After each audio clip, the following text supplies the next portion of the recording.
Tonight, we're going to talk about a particle that breaks every rule you thought you understood about how the universe works. It has no mass. You will never see one. No experiment will ever isolate one. And yet, without it, every atom in your body would instantly disintegrate. It's called the gluon, and it is the carrier of the strongest force in nature. But here's what makes it truly strange. Unlike every other force carrier in physics, the gluon doesn't just transmit a force. It feels that force itself. It interacts with its own kind. It pulls on itself. And because of that one bizarre property, it creates a prison that no quark has ever escaped from. Not once in the entire history of the universe. Before we go any further, if you find this kind of deep dive into the hidden workings of the universe interesting, a quick like or subscribe really helps the channel grow. It's a small thing for you, but it makes a huge difference for me. Now, let's begin. Let's start with something you probably learned in school, but never thought too deeply about. Atoms.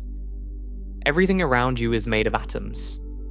Your body, the air you breathe, the screen you're looking at right now, the ground beneath your feet. Atoms are the building blocks of all visible matter in the universe, and for a long time, scientists thought atoms were the smallest thing that existed. The word atom literally comes from the Greek word atomos, meaning uncuttable. The idea was that if you kept cutting something in half over and over, eventually you'd reach a point where you couldn't cut anymore. That final indivisible piece was the atom. But atoms aren't indivisible. They have structure. At the center of every atom is a nucleus, a tiny dense core.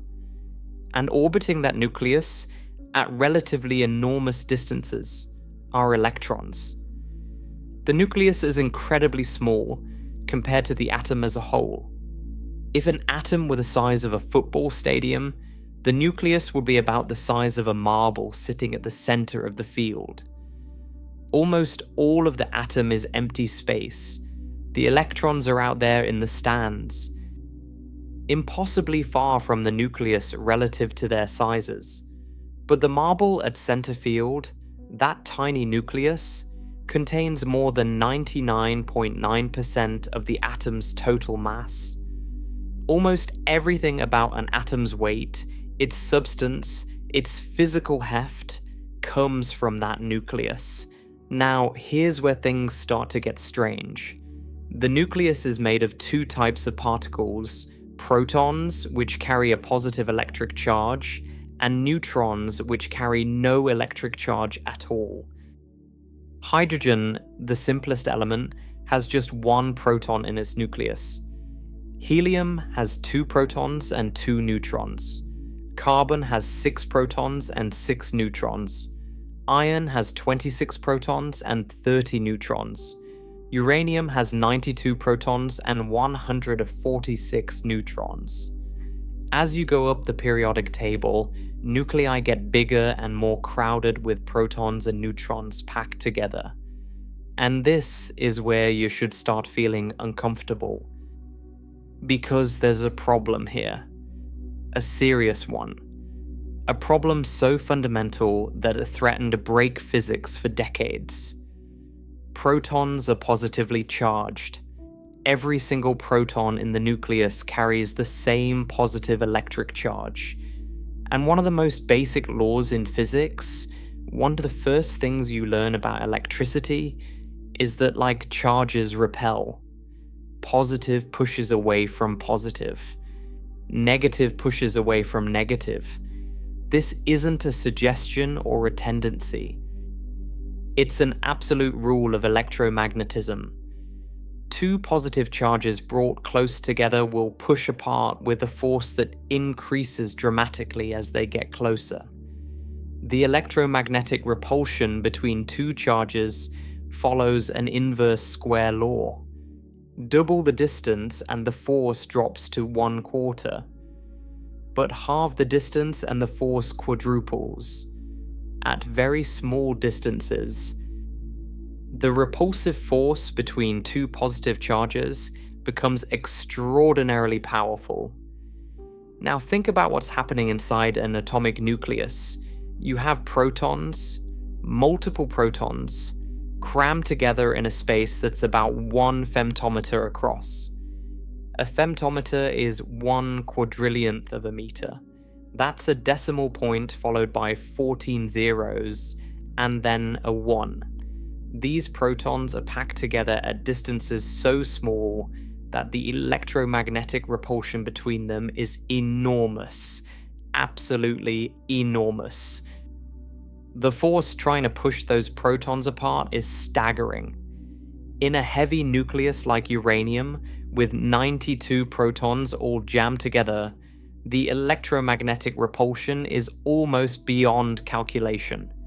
Every single proton is being pushed away from every other proton with tremendous force. And yet the nucleus holds together. Something is overpowering electromagnetism. Something is gripping those protons so tightly that even the enormous repulsive force between them can't tear the nucleus apart. Whatever this force is, it has to be incredibly strong. Not just a little stronger than electromagnetism. It has to be dramatically, overwhelmingly stronger at these tiny distances. Because electromagnetism is no weakling. It's the force that holds electrons in orbit around nuclei. It's the force behind lightning, behind the rigidity of solid objects, behind every chemical reaction that has ever occurred. Electromagnetism is powerful, and something is beating it easily inside the nucleus. This was one of the great puzzles of early 20th century physics. Scientists knew the nucleus existed. Ernest Rutherford proved it in 1911 with his famous gold foil experiment, where he fired alpha particles at a thin sheet of gold and found that some bounced straight back. Something small and dense was at the center of the atom. But knowing the nucleus existed and understanding how it could exist were two very different things. Electromagnetism said it shouldn't. The protons should fly apart. The nucleus should be unstable. And yet it was clearly stable. Because matter existed. Because you existed. So physicists were forced to conclude that there must be another force at work. A force that operated at extremely short ranges, only within the nucleus, and that was strong enough to overpower electromagnetic repulsion at those distances. They called it the strong nuclear force, and for a while, that name was basically all they had. They knew the force existed because the nucleus held together, but they didn't know what produced it, what carried it, or how it worked at a fundamental level. The first major clue came from looking more carefully at the protons and neutrons themselves. For decades, protons and neutrons were treated as fundamental particles, as basic and indivisible as electrons. But starting in the 1950s and accelerating through the 1960s, physicists began smashing protons and neutrons together at high energies in particle accelerators. And what they found was confusing. Instead of seeing clean collisions between simple objects, they saw showers of new particles, dozens of them, hundreds of them. Particles with strange names like pions and kaons and sigma baryons and delta resonances. The particle zoo, as it was called, was growing out of control. There were so many particles that it seemed like nature couldn't possibly be that complicated. There had to be something simpler underneath. In 1964, two physicists independently proposed a solution. Murray Gell-Mann and George Zweig each suggested that protons, neutrons, and all those other particles weren't fundamental at all. They were made of smaller constituents. Gell-Mann called them quarks, a word he borrowed from a passage in James Joyce's novel Finnegan's Wake. Zweig called them aces, but Gell-Mann's name stuck. The quark model was elegant and powerful. It proposed that there were initially three types of quarks, called up, down, and strange. Protons were made of two up quarks and one down quark. Neutrons were made of one up quark and two down quarks. All those exotic particles from the particle zoo could be explained as different combinations of these quarks. The entire bewildering menagerie of particles suddenly made sense as combinations of a small number of building blocks. But the quark model had a problem. Actually, it had several problems. But one was particularly troubling. If quarks existed inside protons and neutrons, what was holding them together?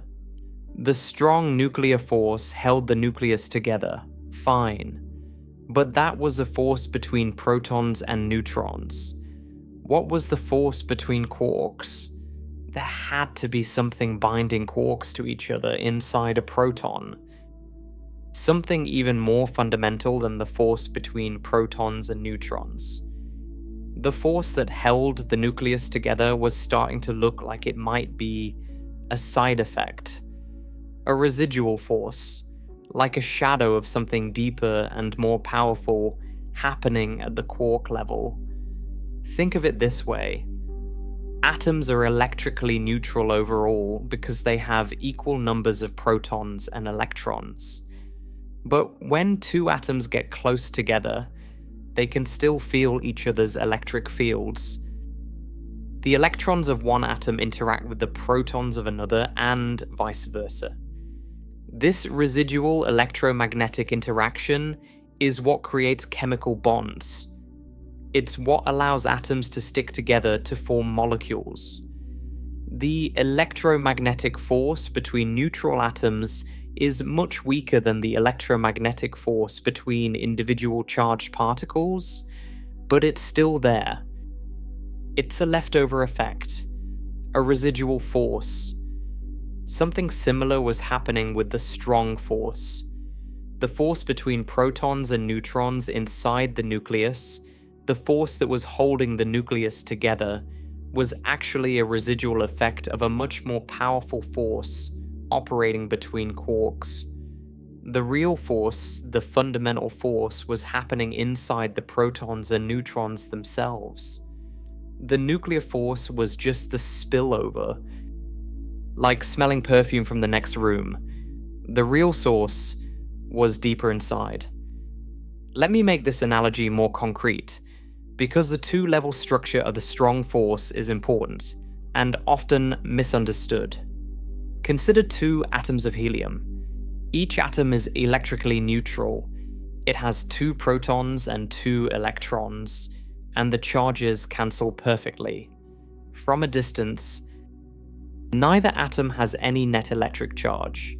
You might think two neutral objects would be completely invisible to each other electromagnetically, but they're not. At very close range, the internal structure matters. The electrons and protons inside each atom aren't perfectly distributed at every instant. Momentary imbalances create fleeting electric fields that extend just slightly beyond the atom's boundary. When two helium atoms get close enough, these fleeting fields interact. The result is a very weak attractive force, called a van der Waals force. It's feeble compared to the full electromagnetic force between bare charges. It's a shadow, a whisper of the real force, but it's enough. It's enough to make gases condense into liquids at low temperatures. It's enough to make gecko feet stick to smooth walls. It's enough to help hold the shapes of the molecules that make life possible. A residual force, a leftover, a side effect. But a side effect with enormous consequences. The nuclear force works the same way, one level deeper. Protons and neutrons are color neutral. The 3 quarks inside each one carry red, green, and blue, which combine to white. No net color charge. From a distance, a proton looks color neutral, just as a helium atom looks electrically neutral. But at very close range, less than a few femtometers, the internal color fields leak slightly. The quarks and gluons inside one proton can briefly interact with the quarks and gluons inside a neighboring neutron. This residual color interaction is the nuclear force. It's a faint echo of gluons doing their real work inside each proton and neutron. And like van der Waals forces, it's weak compared to the fundamental force it derives from, but strong enough to hold every atomic nucleus in the universe together. Strong enough to build matter. Strong enough to build you. So what was this deeper force? What was reaching between quarks and gripping them together so powerfully that they could never be separated? To answer this, we need to understand how forces work at the quantum level. Because at the scale of quarks, forces don't work the way they do in everyday life. You're used to thinking of forces as pushes and pulls, like gravity pulling you toward the Earth or a magnet pulling a paperclip. But at the quantum level, forces are transmitted by particles. This is one of the most counterintuitive ideas in modern physics, but it's well established and experimentally confirmed. Here's how it works.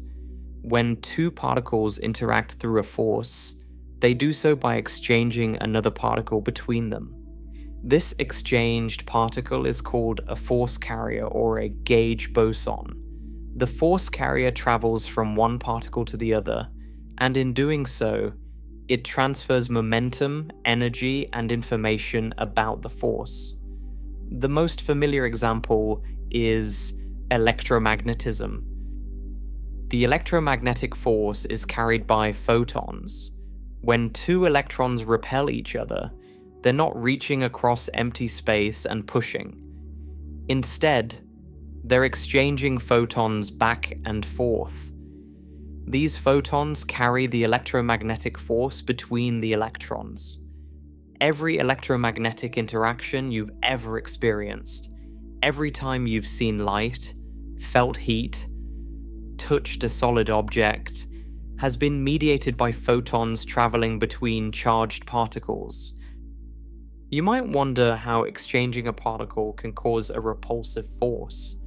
After all, if I throw a ball to you, the recoil pushes me backward and catching it pushes you backward, so we move apart. That's repulsion. But if I throw a boomerang that curves around behind you and you catch it from behind, we'd be pulled toward each other. That's attraction. Quantum mechanics allows for both, depending on the properties of the force carrier and the charges involved. The math works out perfectly, even though the visual analogy is imperfect. Gravity also has a hypothetical force carrier called the graviton, though it hasn't been directly detected yet. The weak nuclear force, responsible for certain types of radioactive decay, is carried by 3 particles called the W+, W-, and Z bosons. These were predicted theoretically and then discovered experimentally at CERN in 1983, a triumph for the theory of force carriers. So if electromagnetism has its photon, and the weak force has its W and Z bosons, what carries the strong force between quarks? The answer is the gluon. The name comes from glue, because that's essentially what it does. It glues quarks together. The gluon is the force carrier of the strong force, more properly called the strong interaction, and the theory that describes it is called quantum chromodynamics, or QCD. Chromo comes from the Greek word for color, and we'll see why color is involved shortly. For now, let's focus on what the gluon does, and why it's unlike any other force carrier in physics. The gluon is a massless particle, just like the photon.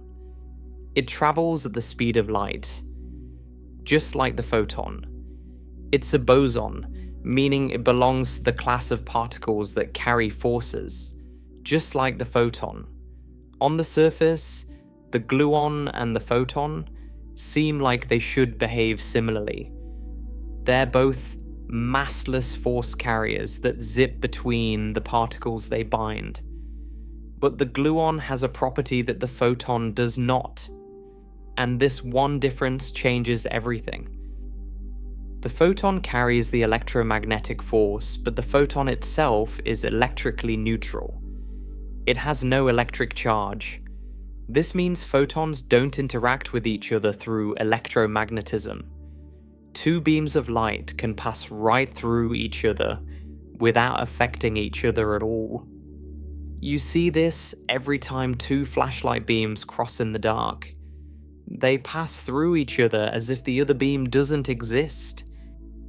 Photons are blind to each other because they don't carry the charge they mediate. The gluon is different, profoundly different. The gluon carries the strong force, and the gluon itself carries the charge of the strong force. The gluon is not neutral with respect to the force it transmits. This means gluons interact with other gluons. They feel the very force they carry. They pull on each other. They can emit and absorb other gluons. This self-interaction is the single most important fact about gluons, and it's what makes a strong force behave in ways that are completely alien compared to electromagnetism or any other force. Imagine if photons had electric charge. Imagine if light itself was electrically charged and could attract or repel other light. The universe would be unrecognizably different. Flashlight beams would pull toward each other or push apart. Light from distant stars would interact with other light on its way to your eyes, scrambling the image. The entire behavior of electromagnetism would be transformed. That scenario is essentially what happens with the strong force. The force carrier is charged, and that changes the rules of the game in the most dramatic way possible. This self-interaction is what creates the bizarre properties of the strong force that we'll explore in the following parts. It's why the strong force gets stronger with distance instead of weaker. It's why quarks can never be isolated. It's why the gluon creates what amounts to an inescapable prison for quarks. And it's why almost all the mass in your body doesn't come from quarks at all, but from gluon energy. But we're getting ahead of ourselves. Let's stay with the basics for now and make sure we understand what the gluon is doing inside a proton. A proton contains 3 quarks, 2 up quarks, and 1 down quark. These quarks are bound together by gluons. The gluons are constantly being exchanged between the quarks. Not just one gluon bouncing back and forth, but a seething, churning cloud of gluons being created and destroyed and recreated millions of times every fraction of a second. The interior of a proton is not a calm, orderly place. It's a violent, dynamic storm of gluon activity.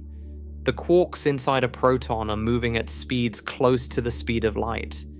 They're jittering around, changing direction constantly as gluons slam into them and redirect their motion. Gluons are being emitted and absorbed constantly. Some gluons are emitting other gluons, which emit still more gluons. It's a cascade, a chain reaction of gluon interactions that creates an incredibly complex and dynamic environment. If you could somehow see inside a proton, you wouldn't see three neat quarks sitting in a row connected by tidy little springs. You'd see chaos, a roiling sea of gluons with three quarks tumbling through it, constantly being buffeted and redirected. The gluon field inside a proton is so energetic, so dynamic, that it actually contains more energy than the quarks themselves. Far more energy. And as we'll see later, this gluon energy is where most of the proton's mass actually comes from. But let's step back and appreciate what we've established so far. We start with the simple question: how does the nucleus hold together? The answer led us through a series of discoveries. First, the nucleus contains protons and neutrons. Then, protons and neutrons are made of quarks. Then, quarks are held together by a force carried by gluons. And the gluon has a unique property. It carries the charge of the force it mediates, which means it interacts with itself. This one property, gluon self-interaction, is the key that unlocks everything strange and wonderful about the strong force. Now, I want to make something clear about the strong force because there's a common misconception. When physicists talk about the strong force in different contexts, they sometimes mean slightly different things, and this causes confusion. The force that holds quarks together inside protons and neutrons is the fundamental strong force, also called the color force. This is the force carried by gluons.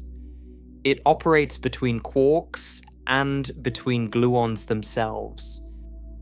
It's the deepest, most fundamental version of the strong force. The force that holds protons and neutrons together inside the nucleus, the force we start by talking about, is actually a residual effect of this deeper color force.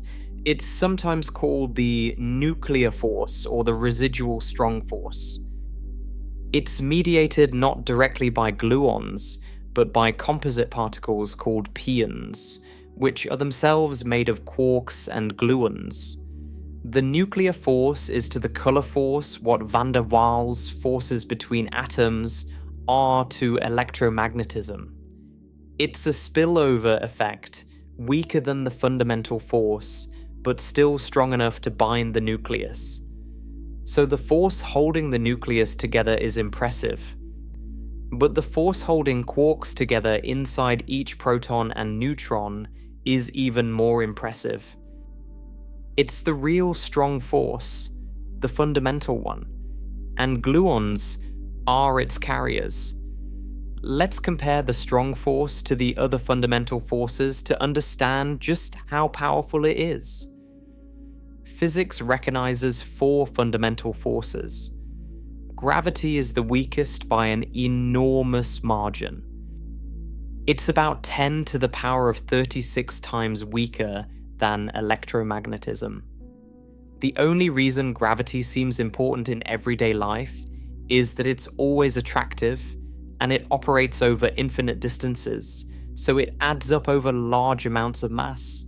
The weak nuclear force is stronger than gravity, but weaker than electromagnetism. It's responsible for certain types of radioactive decay and plays a crucial role in the nuclear reactions that power the sun. Electromagnetism is much stronger than both gravity and the weak force. It's the force that holds atoms together, creates chemical bonds, and governs virtually all of everyday physics. And then there's the strong force. At the scale of quarks and gluons, the strong force is about 100 times stronger than electromagnetism. 100 times stronger than the force that holds atoms together, that creates lightning, that makes magnets work. The strong force earned its name honestly, but here's what makes the strong force truly special. It's not just stronger, it behaves differently in a fundamental way. Electromagnetism and gravity both get weaker with distance. Move two charged particles farther apart and the force between them decreases. Move two masses farther apart and the gravitational pull between them decreases. This weakening with distance is intuitive. It's how we expect forces to work. The farther away something is, the less it pulls on you. The strong force doesn't do this. At very short distances inside a proton, the strong force is actually relatively weak. Quarks that are close together barely interact. They almost behave as if they're free particles, independent and unbound. But as you try to pull quarks apart, as the distance between them increases, the force gets stronger, not weaker, stronger. The more you pull, the harder it pulls back. It's like a rubber band, except this rubber band never breaks. It just keeps getting stronger and stronger until something extraordinary happens. We'll see exactly how this works soon. For now, what matters is that the strong force is carried by gluons, and gluons have a property that makes them unique among all force carriers. They carry the very charge they mediate. They interact with themselves. And this self-interaction is what makes the strong force the strangest, most powerful, and in many ways the most important force in the universe. Because without gluons, protons couldn't exist. Without protons, atomic nuclei couldn't exist. Without nuclei, atoms couldn't exist. Without atoms, nothing you've ever seen, touched, or experienced could exist. No stars, no planets, no water, no air, no life. The gluon is invisible, massless, and permanently confined inside the particles it binds. You will never hold one. You will never see one. No detector will ever capture one in isolation. And yet it is responsible for the existence of virtually everything in the physical universe. That's what the gluon is. But we've been dancing around something.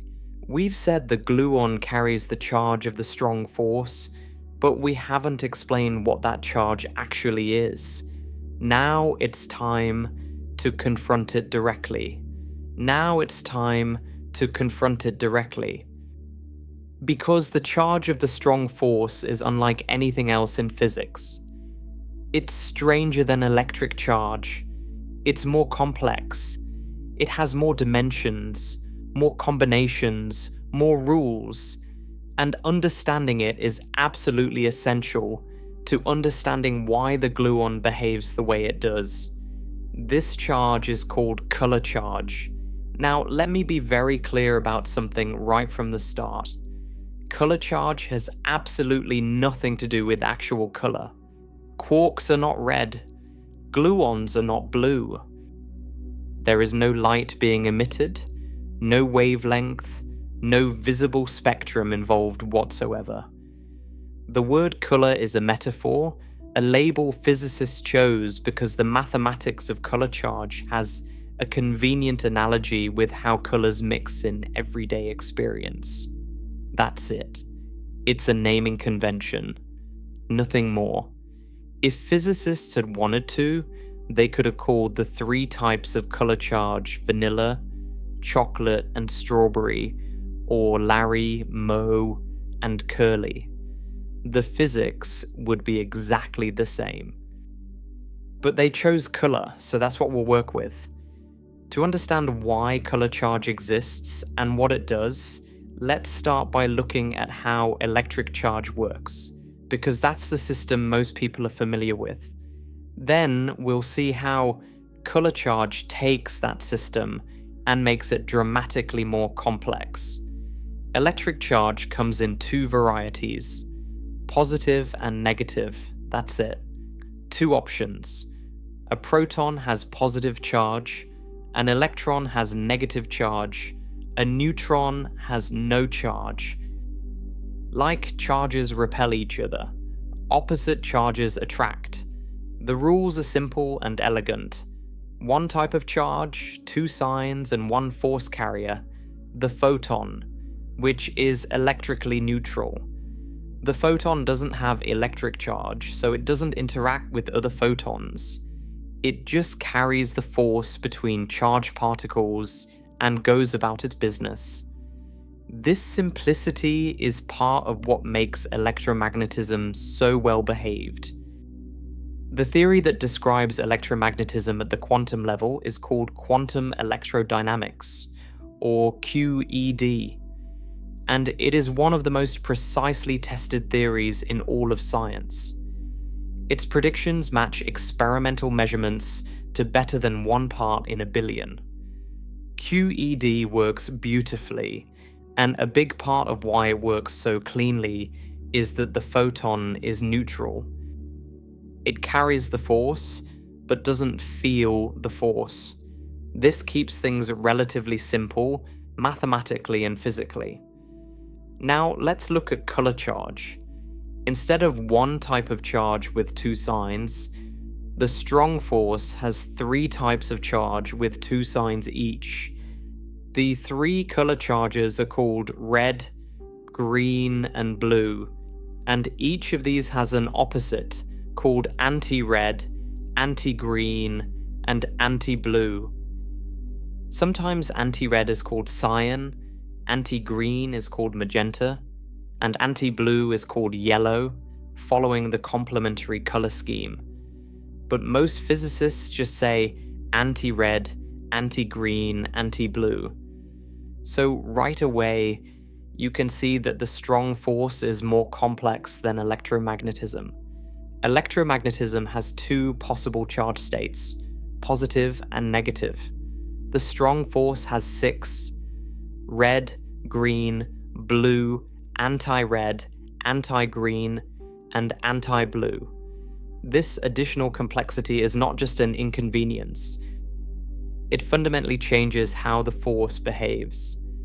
Every quark carries one of the 3 color charges. A quark can be red, green, or blue at any given moment, and every antiquark, the antimatter counterpart of a quark, carries one of the 3 anti-color charges. An antiquark can be anti-red, anti-green, or anti-blue, but here's something crucial. Quarks don't keep the same color permanently. The color of a quark changes constantly as it exchanges gluons with other quarks. A red quark might emit a gluon and become blue. A blue quark might absorb a gluon and become green.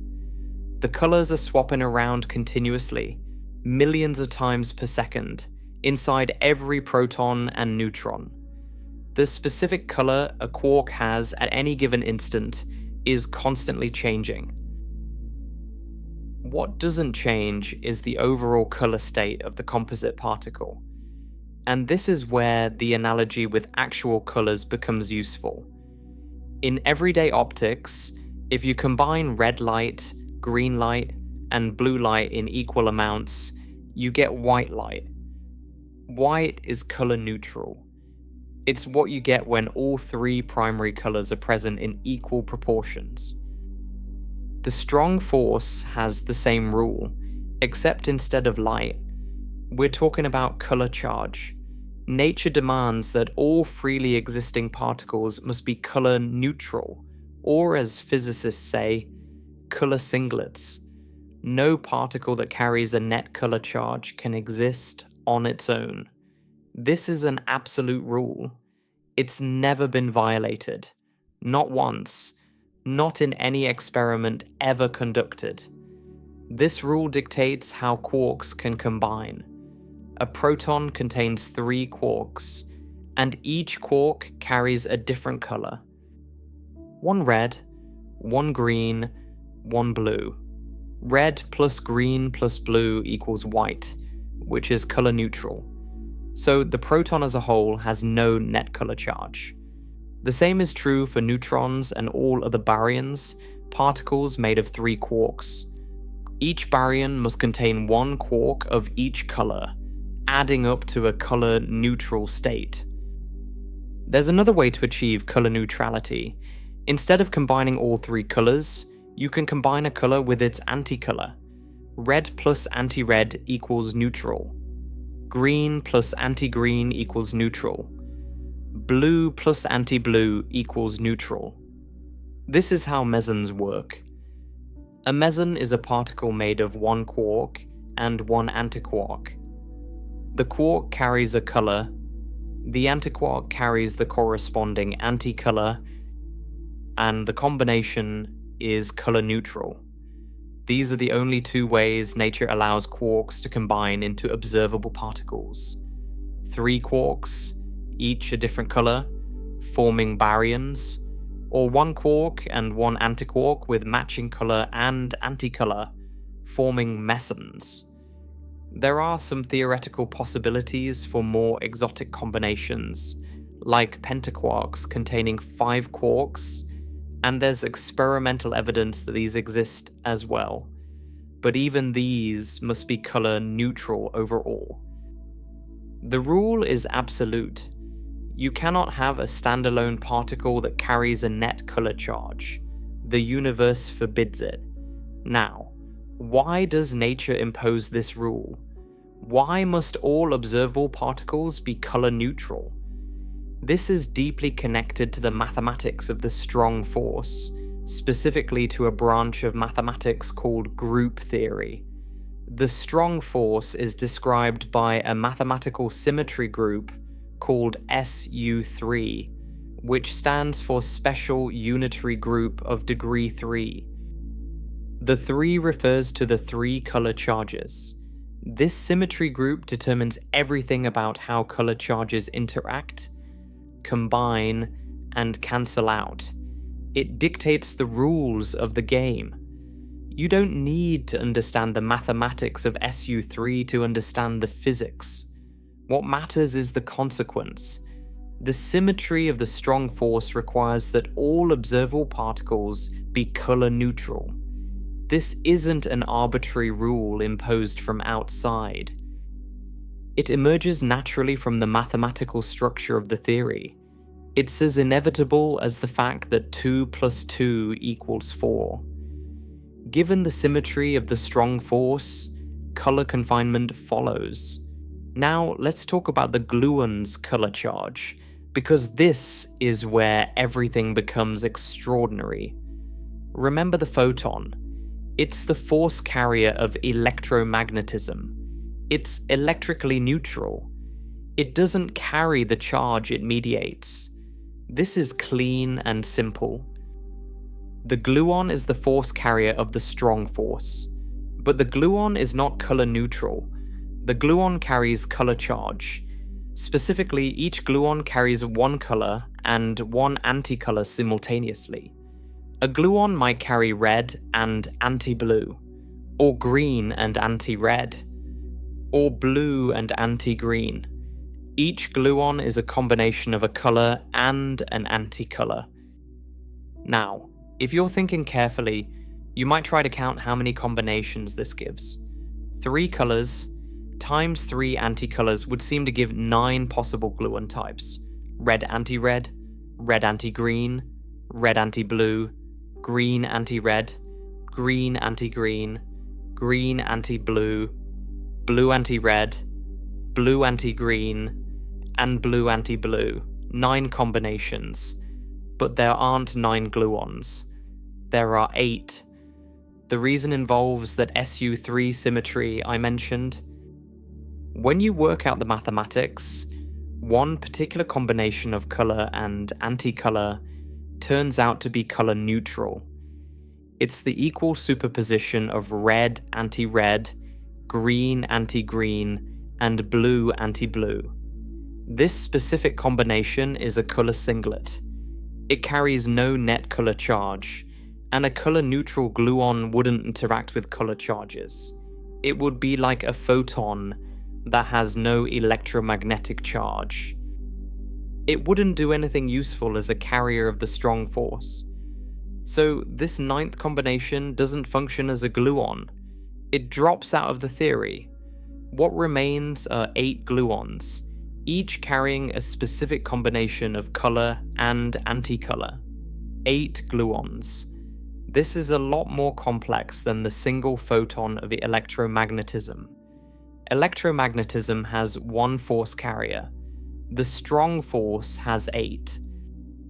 And each of those 8 gluons carries color charge, which means each one can interact with quarks and with other gluons. Let me make sure you appreciate how significant this is. When a quark emits a gluon, the quark's color changes. If a red quark emits a gluon that carries red and anti-blue, the quark becomes blue. The gluon carries away the red color and delivers anti-blue, which converts the red quark to blue. When that gluon is absorbed by another quark, say a blue quark, the blue quark receives the red and anti-blue carried by the gluon. The anti-blue cancels the quark's blue, and the red takes its place. Now that quark is red. The colors have swapped. The gluon acted as a messenger, transferring color charge from one quark to another. This is happening constantly inside every proton and neutron.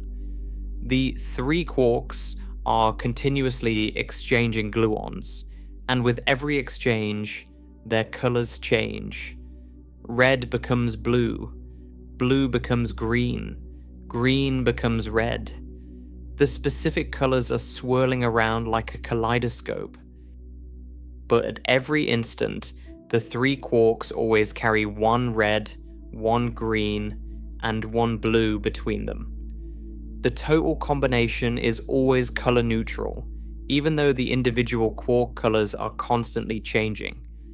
Think of it like 3 people passing 3 colored hats around a circle. At any moment, each person is wearing a different hat. They keep trading over and over endlessly, but at every instant, all 3 hats are being worn. The group is always complete. The individual assignments change, but the collective arrangement is always the same, 1 of each color. Now, here's where things get even more interesting. Because the gluon carries color charge, the gluon itself is subject to the strong force. Gluons feel the force they carry. This means a gluon can emit another gluon, and that gluon can emit yet another gluon. A gluon traveling between 2 quarks can spontaneously radiate additional gluons along the way. These secondary gluons can interact with each other, emit more gluons, absorb gluons. The result is an incredibly complex web of gluon interactions. This is completely unlike electromagnetism.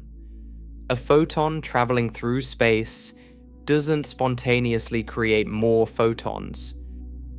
It doesn't interact with other photons. It just travels in a straight line until it hits something. Photons are solitary creatures. Gluons are social, aggressively social. They cluster, interact, multiply, and create a dense tangle of force lines that completely changes how the strong force behaves. Let me give you another analogy to help illustrate the difference. Imagine electromagnetism as a single thread connecting 2 charged particles. The thread can be long or short, thick or thin, but it's one thread. Simple, clean. Now imagine the strong force as a whole rope. Not a single thread, but a braided rope made of many strands, each strand interacting with the others, each strand capable of splitting into more strands. As you try to pull the rope apart, The strands don't just stretch, they multiply. They thicken. They resist being separated in ways that a single thread never would. This is a rough analogy, but it captures something essential about how gluon self-interaction changes the character of the strong force.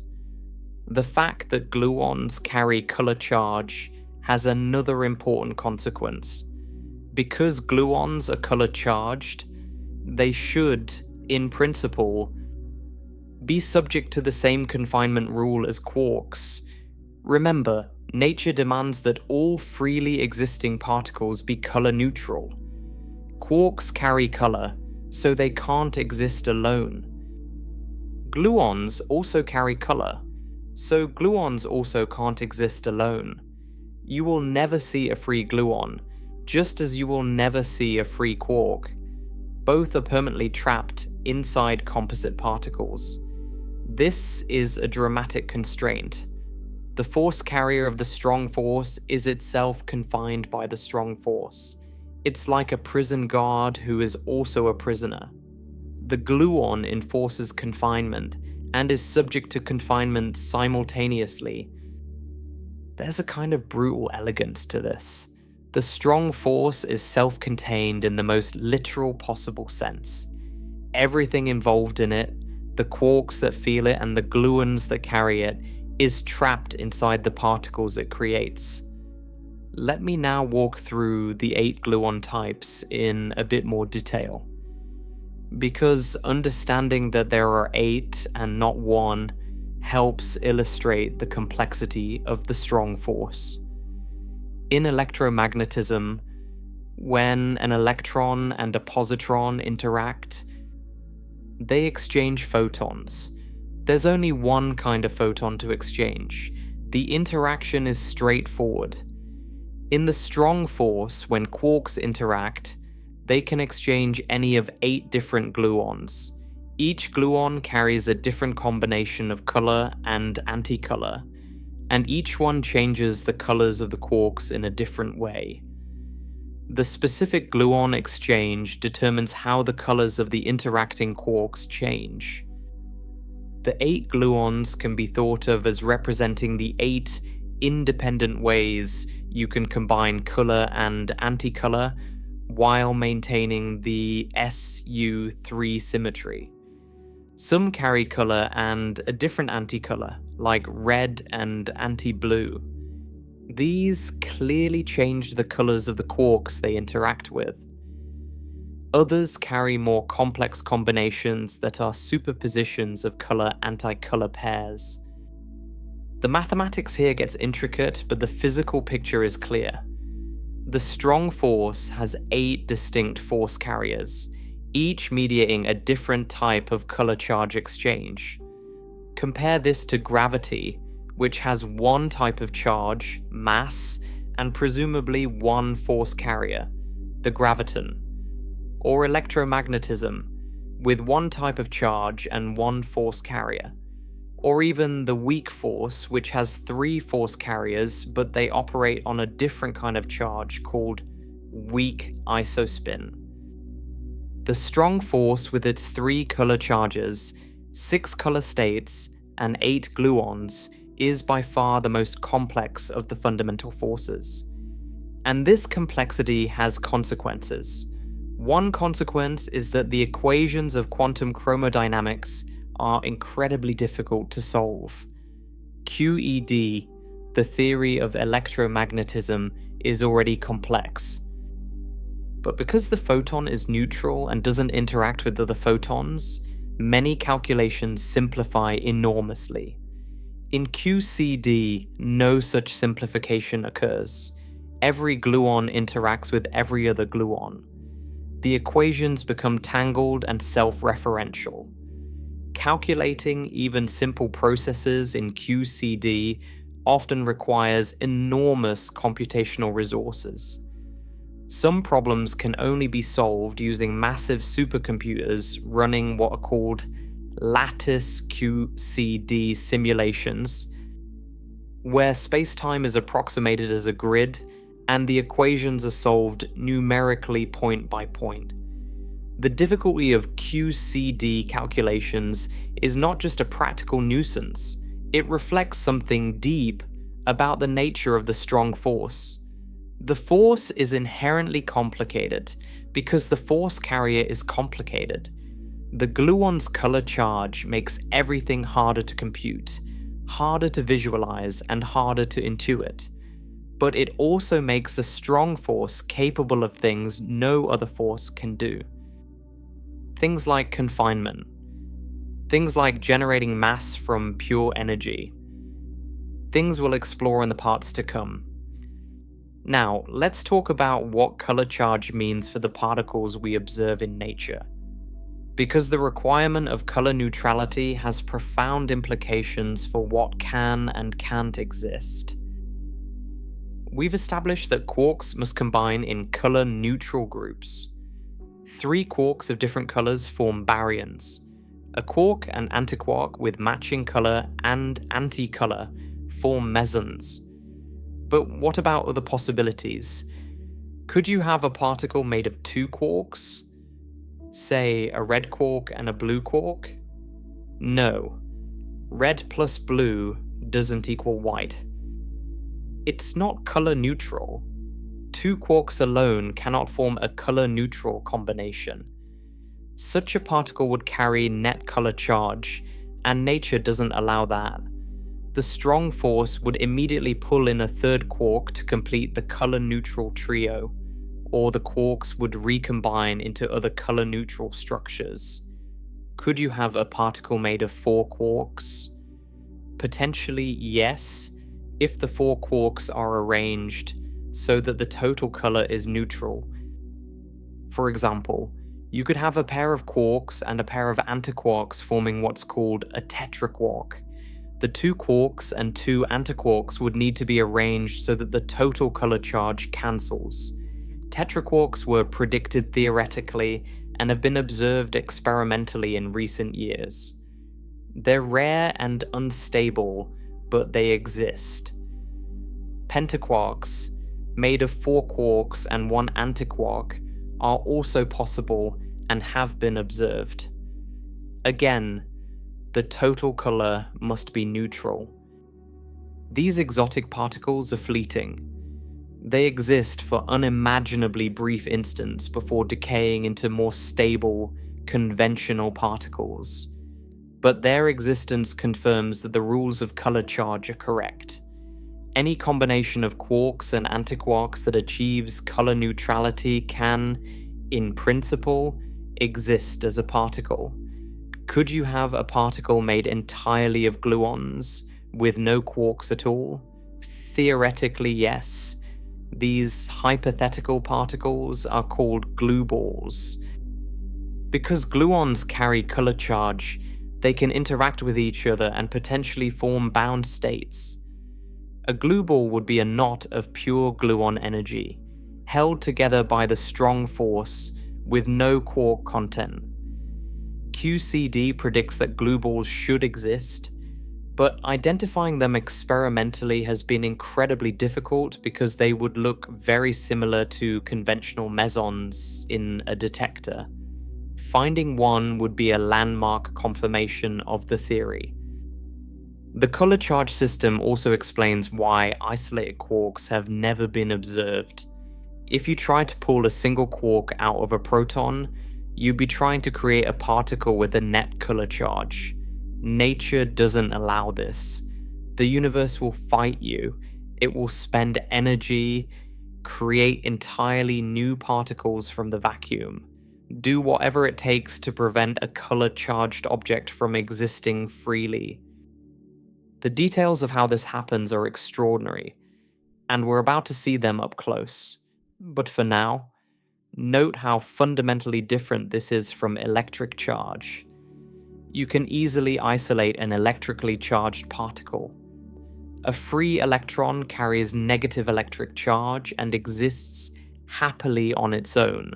A free proton carries positive electric charge and exists happily on its own. There's no law that says electric charges must be confined. but color charges must be. The difference comes down to the self-interaction of the gluon. Because the gluon carries color charge and interacts with itself, the force between color charges doesn't weaken with distance the way the electromagnetic force does. This prevents color charges from ever separating to the point where they could exist independently. Let me summarize what we've learned in this part. The strong force operates through a system of charges called color charge, which comes in 3 varieties: red, green, and blue, plus their anticolors. All observable particles must be color neutral. Quarks achieve this by combining in groups of 3 with different colors, forming baryons, or as quark-antiquark pairs forming mesons. The gluon, the force carrier of the strong force, itself carries color charge. Each gluon carries 1 color and 1 anticolor. There are 8 types of gluons, corresponding to the 8 independent color-anticolor combinations allowed by the SU3 symmetry of the theory. Because gluons carry color charge, they interact with each other. This self-interaction is what makes the strong force fundamentally different from all other forces. It's what leads to confinement, the permanent imprisonment of quarks and gluons inside composite particles. It's what makes the force stronger with distance rather than weaker. And it's what allows gluons to create the vast majority of the mass in the visible universe. So now let's see what happens when these 2 facts, a force carried by color-charged gluons that interact with each other, combine and push the strong force to its limits. Because the consequences are extraordinary. They produce a force that behaves in a way no other force in nature behaves. A force that doesn't just bind particles together. It creates an inescapable prison, a cage from which no quark has ever broken free. Not in any experiment, not in any natural process, not once in the entire 13.8 billion year history of the universe. To understand confinement, we first need to understand what happens to force fields when the force carrier is charged versus when it isn't. And the best way to do that is to look at electromagnetism first, because electromagnetism gives us a baseline. It shows us what a normal, well-behaved force looks like. Then we can see exactly how the strong force deviates from that norm and why. When you have 2 electrically charged particles, say an electron and a positron, the electromagnetic force between them is carried by photons. These photons create what physicists call a field, an electromagnetic field that fills the space between and around the 2 particles. You can visualize this field using field lines, imaginary lines that show the direction and strength of the force at every point in space. For 2 electric charges, the field lines spread out in all directions. They emanate from one charge and converge on the other, but they fan out through space like the spray from a garden hose. Near the charges, the field is strong because the lines are close together. Far from the charges, the field is weak because the lines have spread apart. This spreading is why the electromagnetic force weakens with distance.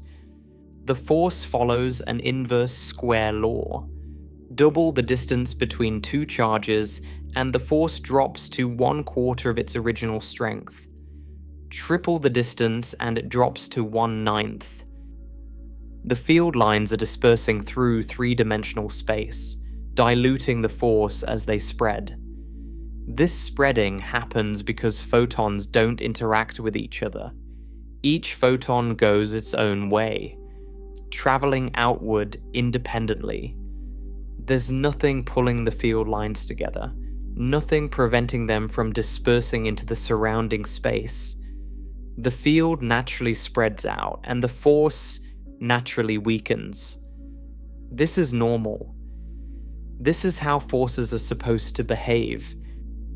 Gravity works the same way, weakening with distance according to an inverse square law. The weak nuclear force also weakens with distance, though it does so even more dramatically because its force carriers are massive. Now let's see what happens with the strong force. Two quarks are sitting some distance apart, connected by the strong force carried by gluons. Just like the electromagnetic case, there's a field between them, a color field created by the gluons mediating the force. If gluons behaved like photons, this color field would spread out in all directions. The field lines would fan out through space, the force would weaken with distance, and the behavior would be similar to electromagnetism, just stronger. But gluons don't behave like photons. Gluons carry color charge. They interact with each other, and this changes everything. When a gluon travels through the color field between two quarks, it doesn't travel independently. It interacts with the other gluons in the field. And here's the critical part. The self-interaction between gluons is attractive. Gluons pull on other gluons. This means that instead of spreading out through space, the way electromagnetic field lines do, the color field lines are pulled together. They attract each other. They bundle up. They concentrate. The result is that the color field between two quarks doesn't spread out. It collapses into a narrow tube. A concentrated cylinder of gluon energy stretching directly from one quark to the other. Physicists call this a flux tube or sometimes a color string. It's a dense rope of gluon field lines all bundled together, pulled tight by the mutual attraction of the gluons within it. This is the first major difference between the strong force and electromagnetism. The electromagnetic field spreads. The color field concentrates. And this difference in the shape of the field has dramatic consequences for how the force changes with distance. Remember, in electromagnetism, the force weakens with distance because the field lines spread out. The total number of field lines stays the same, but they're distributed over a larger area, so the force at any particular point decreases. But in the strong force, the field lines don't spread out. They're bundled into a tube. The cross-sectional area of this tube remains roughly constant regardless of how far apart the quarks are.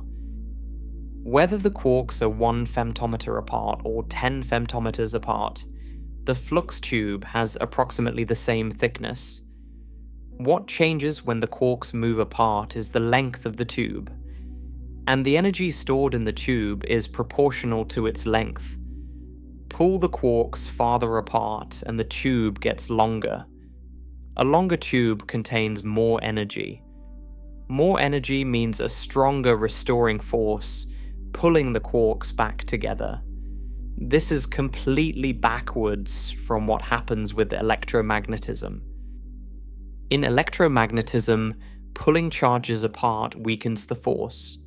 In the strong force, pulling quarks apart strengthens the force.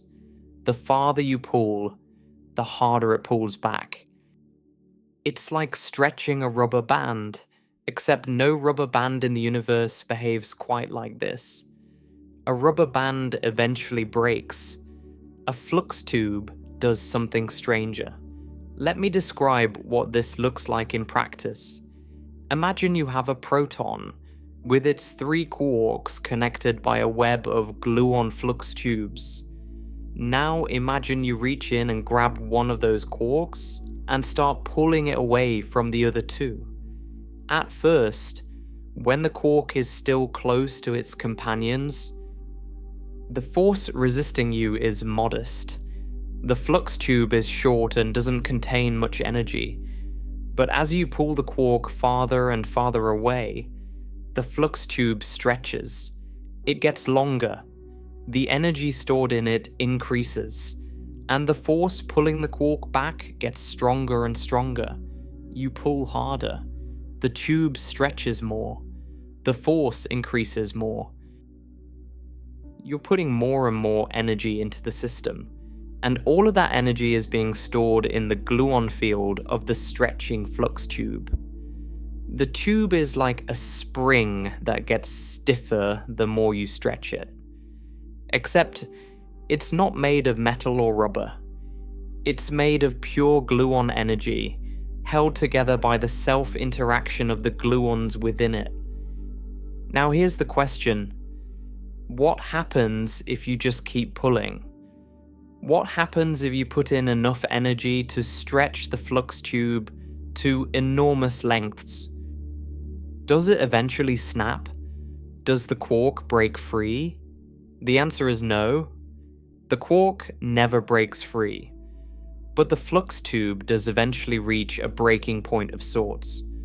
What happens is far more interesting than simple breaking.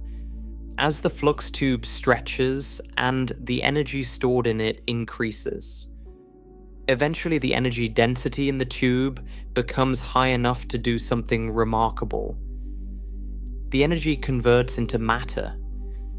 Specifically, the energy in the tube spontaneously creates a new quark-antiquark pair. This isn't science fiction. This is a direct consequence of Einstein's famous equation, E equals mc squared. Energy and mass are interchangeable. If you concentrate enough energy in a small region, that energy can transform into particles. The flux tube accumulates enough energy that it produces a quark and an antiquark right there in the middle of the tube. When this happens, the flux tube snaps, but not in a way that frees anything. The tube breaks into two shorter tubes, each with a quark at each end. The newly created antiquark attaches to the original quark you were pulling away, forming a color-neutral meson. The newly created quark attaches to the two quarks left behind, restoring the original baryon to color neutrality. Instead of isolating a quark, you've created a brand new particle. You started with one proton. You tried to pull out a quark. You ended up with a proton and a meson.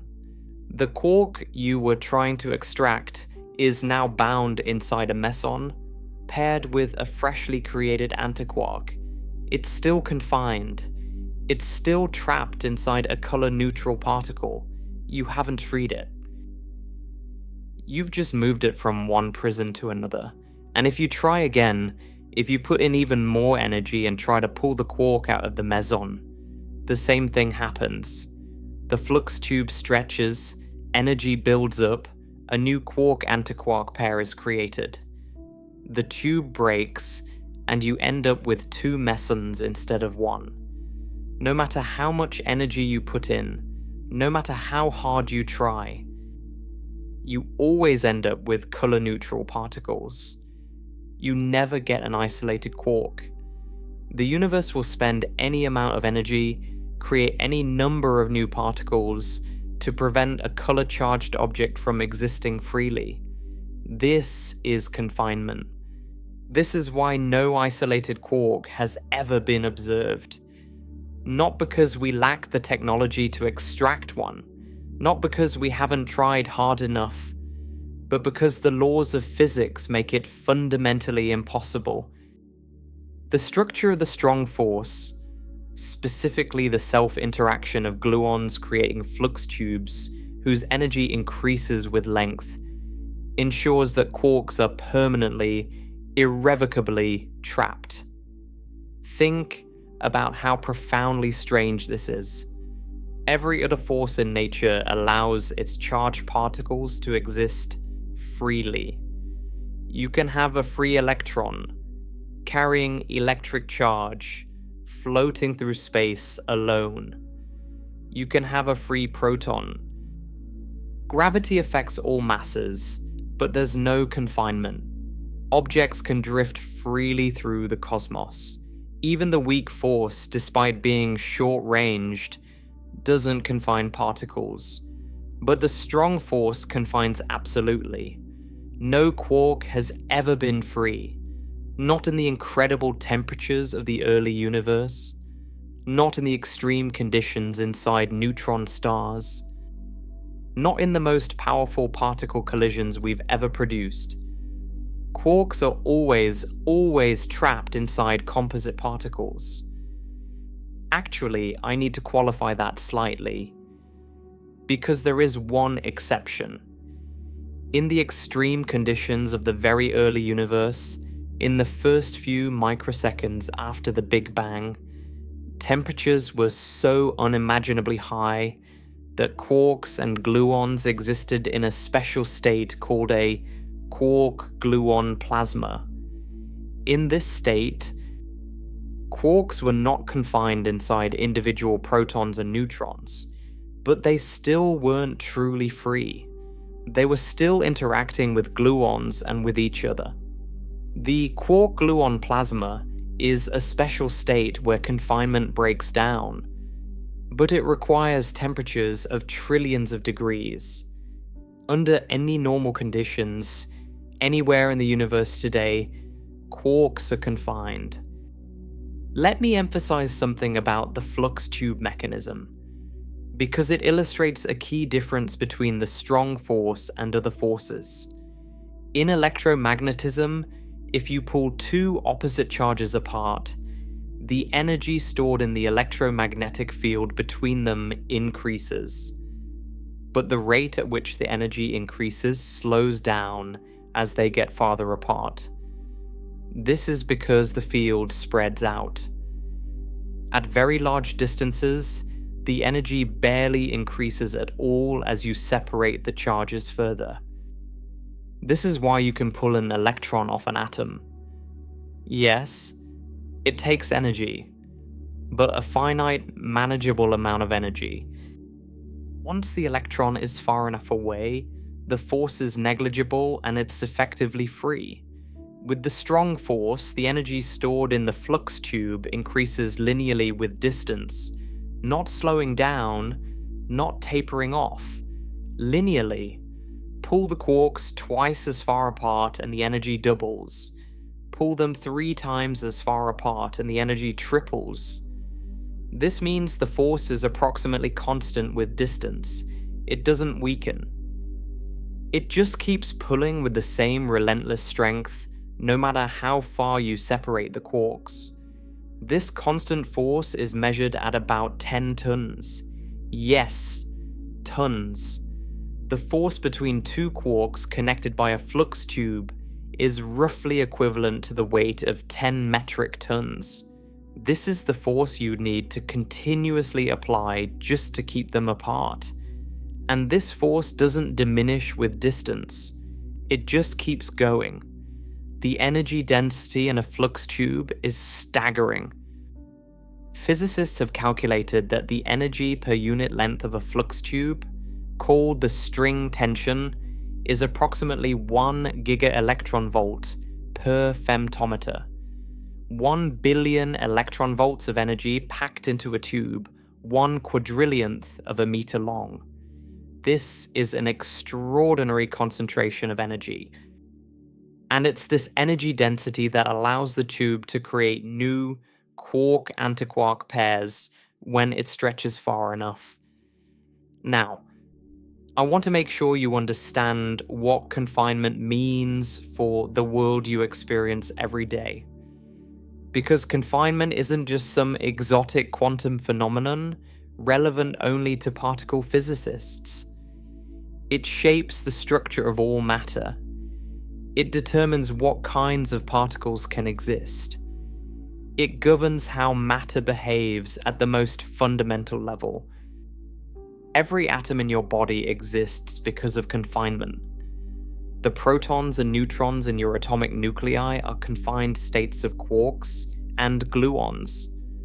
The quarks inside those protons and neutrons will never escape.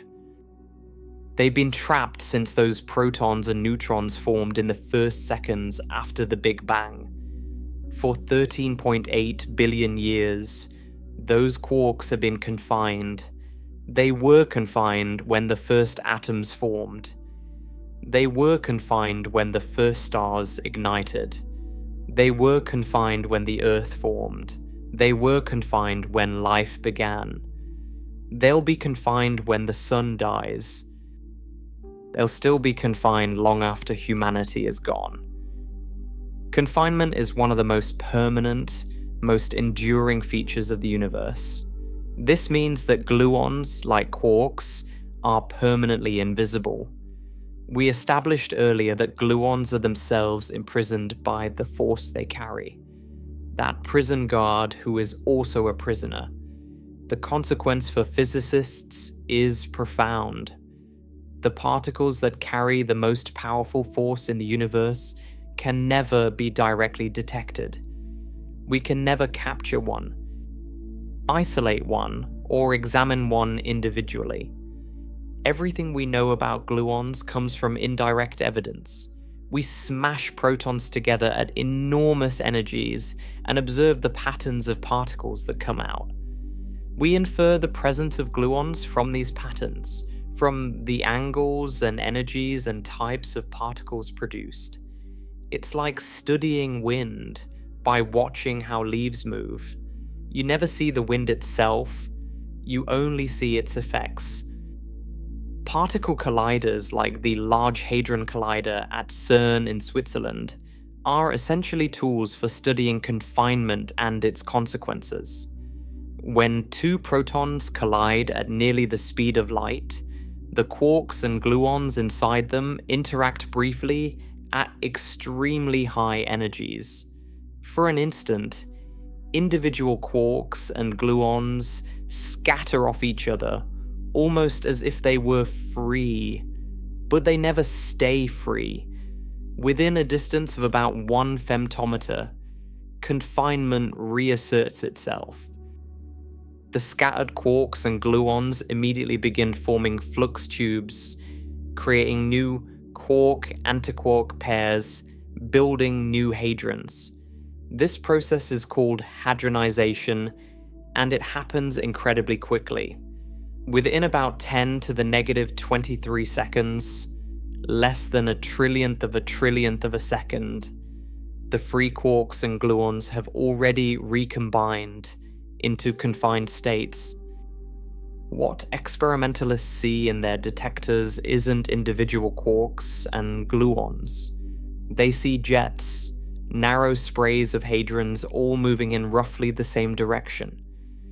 Each jet corresponds to a quark or gluon that was produced in the collision and immediately hadronized.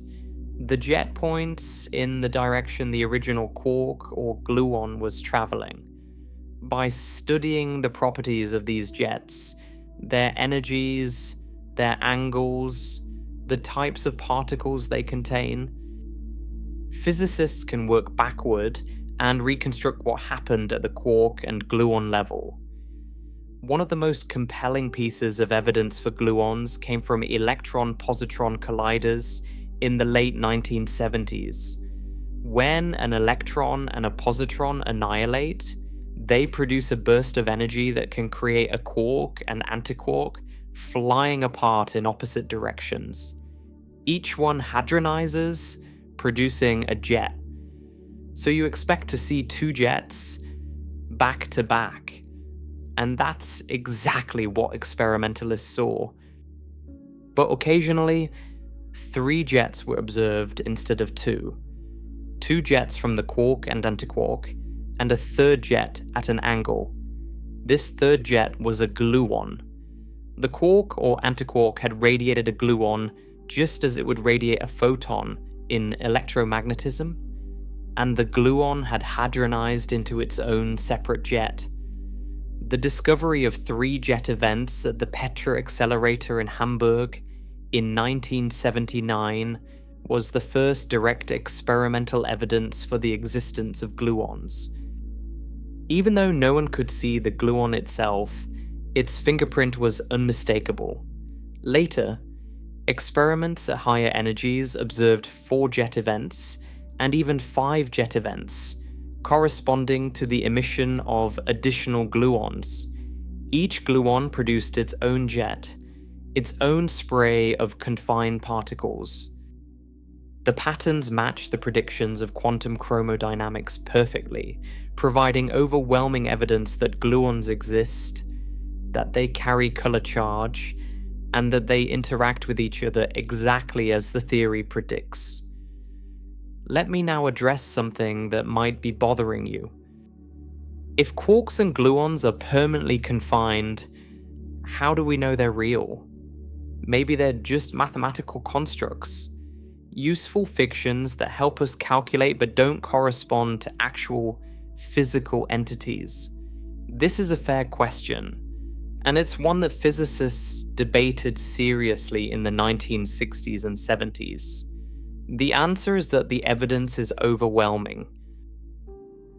Starting in the late 1960s, experiments at the Stanford Linear Accelerator Center fired high-energy electrons at protons and found that the electrons bounced off point-like objects inside. The patterns of scattering matched exactly what you'd expect if the proton contained quarks with the charges and masses the quark model predicted. These experiments earned Jerome Friedman, Henry Kendall, and Richard Taylor the 1990 Nobel Prize in Physics. But the experiments revealed something else too. Something puzzling. The quarks inside the proton seemed to be barely interacting with each other. They were behaving almost as free particles, even though they were supposedly bound by the most powerful force in nature. Physicists called this behavior scaling, and for years, nobody could explain it. The strong force was supposed to be strong. Why were quarks acting free? The experiments also revealed that quarks carry only about half of the proton's total momentum. The rest is carried by something electrically neutral, but strongly interacting. That something is gluons. The momentum carried by gluons has been measured precisely, and it accounts perfectly for the missing momentum. So quarks and gluons are real. They exist inside every proton and neutron. They carry definite properties: charge, mass, spin, color. They interact according to precise mathematical rules. They're just permanently hidden from direct view, locked away by confinement, visible only through their effects on the particles we can observe. And the mystery of why those quarks seemed free when probed at high energies would turn out to have one of the most beautiful answers in all of physics. Confinement also has implications for the nature of matter that go beyond particle physics. Consider this: every object you've ever seen, every piece of matter you've ever touched, is made of confined particles. The quarks inside your atoms have never been free and never will be. The gluons holding them together have never existed outside a hadron. The fundamental constituents of your body are permanently imprisoned, and yet from that imprisonment emerges the extraordinary richness and diversity of the physical world. Stars, planets, oceans, forests, people. All of it built from particles that are forever trapped. There's something almost philosophical about this. Freedom isn't always necessary for complexity. Constraint can be creative. The quarks inside a proton are the most confined particles in the universe, and yet the structures they form are responsible for nearly everything we see and experience. Confinement doesn't limit the universe. It gives the universe its structure. Without confinement, protons and neutrons wouldn't exist.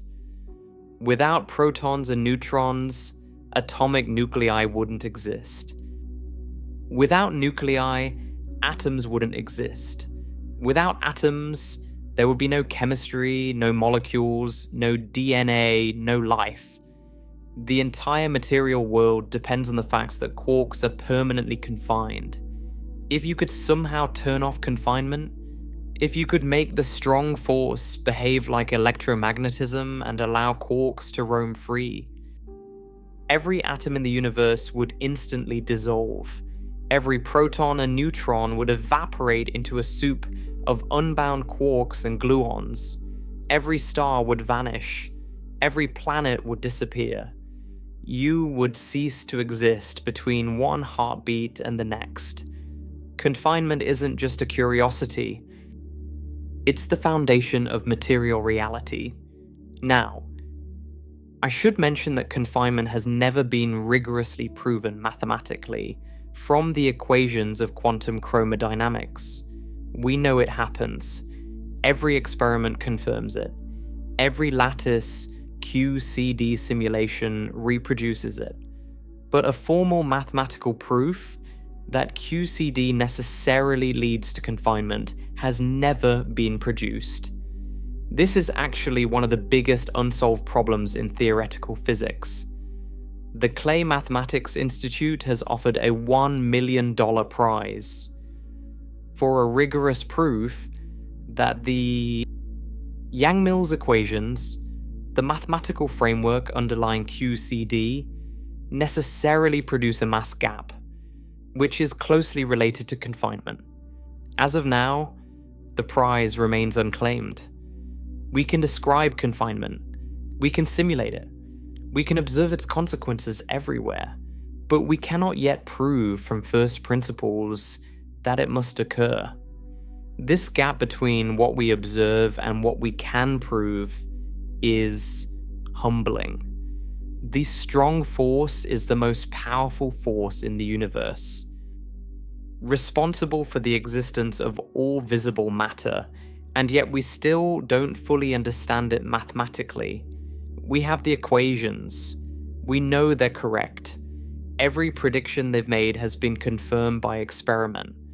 But the equations are so complex, so deeply non-linear, so tangled by the self-interaction of gluons, that extracting all their consequences analytically remains beyond our current mathematical abilities. So let's take stock. The gluon's color charge causes it to interact with itself. This self-interaction pulls color field lines together into narrow flux tubes rather than allowing them to spread out. These flux tubes store energy that increases linearly with their length. This means the force between quarks doesn't weaken with distance. Instead, it remains constant or even increases. When enough energy accumulates in a stretched flux tube, the energy converts into a new quark-antiquark pair, breaking the tube into two shorter tubes, each color neutral. The result is that quarks can never be isolated. They are permanently confined inside hadrons. The same applies to gluons, which also carry color charge and are therefore also confined. This is confinement, the most powerful cage in the universe, built not from walls or barriers, but from the self-interacting nature of the gluon field itself. No quark or gluon has ever escaped it. None ever will. But confinement is only half the story of the strong force's strangeness. Because if the strong force only got stronger with distance, quarks inside a proton would be locked rigidly in place, unable to move. And that's not what happens. Inside a proton, at the incredibly short distances where quarks actually live, something completely different happens.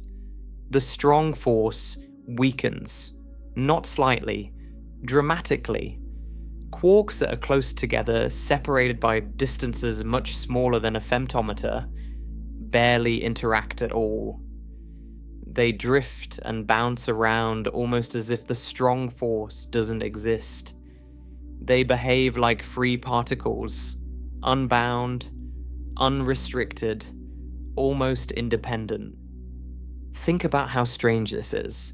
The same force that creates the most powerful prison in the universe also grants its prisoners near total freedom, as long as they stay close together. It's as if you were locked in a cell with no walls. You can move around freely within the cell. You can go anywhere you want. But the moment you try to leave, invisible walls appear and you can't get out. And the harder you push against those walls, the stronger they become. Stay in the middle of the cell, and you'll never even know you're confined. Try to leave, and you'll discover you can never escape. This phenomenon is called asymptotic freedom, and its discovery is one of the most important breakthroughs in the history of particle physics. The word asymptotic refers to the mathematical concept of approaching a limit. In this case, as the distance between quarks approaches zero, the strength of the strong force approaches zero. The quarks become asymptotically free, not perfectly free, not completely unbound, but approaching freedom as a limit. Asymptotic freedom was discovered in 1973 by three physicists: David Gross, Frank Wilczek, and independently, David Politzer. Gross and Wilczek were working together at Princeton University. Politzer was a graduate student at Harvard. All three were studying the mathematical properties of quantum field theories, specifically how the strength of a force changes depending on the energy scale at which you probe it. This concept of a force's strength changing with energy might sound strange, but it's actually a general feature of a quantum field theories. In quantum mechanics, empty space isn't really empty. It's filled with virtual particles, pairs of particles and antiparticles that constantly pop into existence and vanish again, existing for inconceivably brief instants, allowed by the uncertainty principle. These virtual particles interact with real particles and affect how forces behave. In electromagnetism, virtual electron-positron pairs cluster around a real electric charge.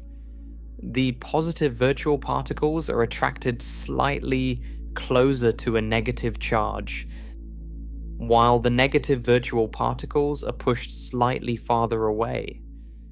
This creates a screening effect, like a cloud of oppositely charged particles, partially cancelling the real charge. From far away, you see a weaker effective charge because the virtual particles are partially screening the real charge. As you probe closer, you penetrate through more of this screening cloud and see a stronger effective charge. This means the electromagnetic coupling constant. The number that measures the strength of the electromagnetic force actually increases at shorter distances. Electromagnetism gets slightly stronger at shorter distances and slightly weaker at longer distances because of this screening effect. Gross, Wilczek, and Politzer discovered that the strong force does the opposite. Instead of screening, the virtual particles in the QCD vacuum create anti-screening. The color charge of a quark appears stronger from far away and weaker up close. This is because of the gluons. Remember, gluons carry color charge. Virtual gluons popping in and out of the vacuum don't screen the color charge of a quark. They amplify it. They spread the color charge out over a larger region rather than concentrating it. The result is that from far away, the effective color charge is strong. From up close, it's weak. Let me give you an analogy that might help. Imagine someone shouting in a large crowd. If you're standing right next to the person, you hear their voice clearly and directly. But as you move farther away, the noise of the crowd partially drowns out the shout. The crowd screens the voice. The farther you go, the harder it is to hear. That's electromagnetic screening. The virtual electron-positron pairs in the vacuum act like a noisy crowd, partially masking the real charge. Now imagine the opposite. Imagine a crowd that doesn't drown out the shout but amplifies it. The farther you move away, the louder the voice seems. Because the crowd is picking up the shout and adding to it, projecting it outward, making it carry farther and hit harder. That's anti-screening. That's what virtual gluons do. Instead of masking the color charge, they spread it out and amplify its effective strength at longer distances. Up close, you hear the original quiet voice. Far away, you hear the crowd's amplification and it sounds much louder. Before 1973, physicists generally assumed that quantum field theories always produced screening. It seemed like a universal feature of the quantum vacuum. Virtual particles always cluster around real charges in ways that partially cancel them. That was the expectation. That was what happened in quantum electrodynamics. That was what happened in every theory anyone had studied. The idea that a quantum field theory could produce anti-screening, that the effective charge could grow stronger with distance rather than weaker, seemed to violate a principle so basic that most people hadn't even thought to question it. Gross, Wilczek, and Politzer showed it wasn't universal. They demonstrated mathematically that non-abelian gauge theories where the force carrier itself is charged, produce anti-screening. The gluon's color charge doesn't just complicate the theory, it reverses the behavior of the vacuum. This was genuinely shocking. Many physicists didn't believe it at first. Some independently repeated the calculation to make sure it was correct. It was. This is asymptotic freedom.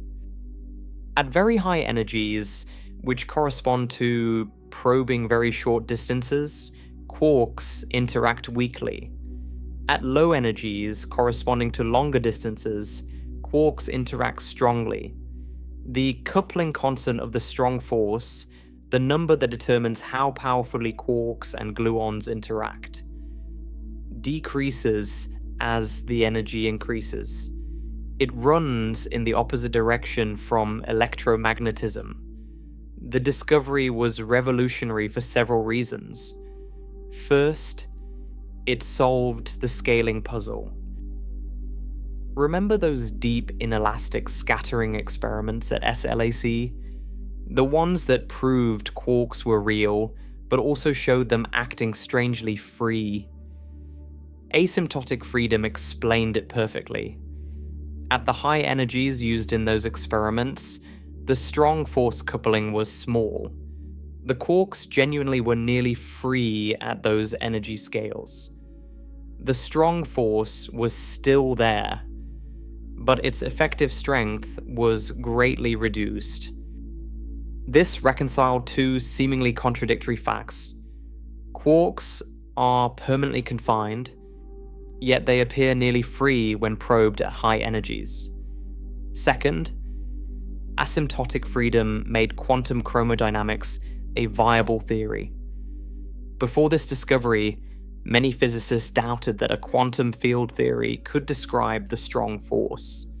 The problem was calculability. In quantum field theories, you typically compute things using a mathematical technique called perturbation theory, which works only when the coupling constant is small. If the coupling is large, perturbation theory breaks down and you can't calculate anything reliably. The strong force was known to be strong, which seemed to mean its coupling constant was large, which seemed to mean perturbation theory couldn't work, which seemed to mean the theory was useless for making predictions. Asymptotic freedom changed this. At high energies, the coupling is small. Perturbation theory works beautifully at high energies. This meant physicists could make precise, testable predictions about what would happen in high-energy collisions. They could calculate the rates at which different particles would be produced, the angles at which jets would emerge, the probability of various processes occurring, and every prediction matched experiment. QCD, armed with asymptotic freedom, became one of the most successful theories in physics. Gross, Wilczek, and Politzer received the 2004 Nobel Prize in Physics for this discovery. The Nobel Committee recognized that asymptotic freedom was essential to establishing QCD as the correct theory of the strong force. Without it, the theory would have remained a beautiful but untestable mathematical structure. With it, QCD became a predictive, experimentally verified pillar of modern physics. But asymptotic freedom also deepens the mystery of confinement. At short distances, the force is weak and quarks are nearly free. At long distances, the force is strong and quarks are permanently confined. Somewhere in between, there's a transition from freedom to imprisonment. Understanding this transition in detail remains one of the great challenges of theoretical physics. We can simulate it on computers using lattice QCD. We can observe its consequences in experiments. But a complete analytical understanding of how asymptotic freedom at short distances gives way to confinement at long distances is still lacking.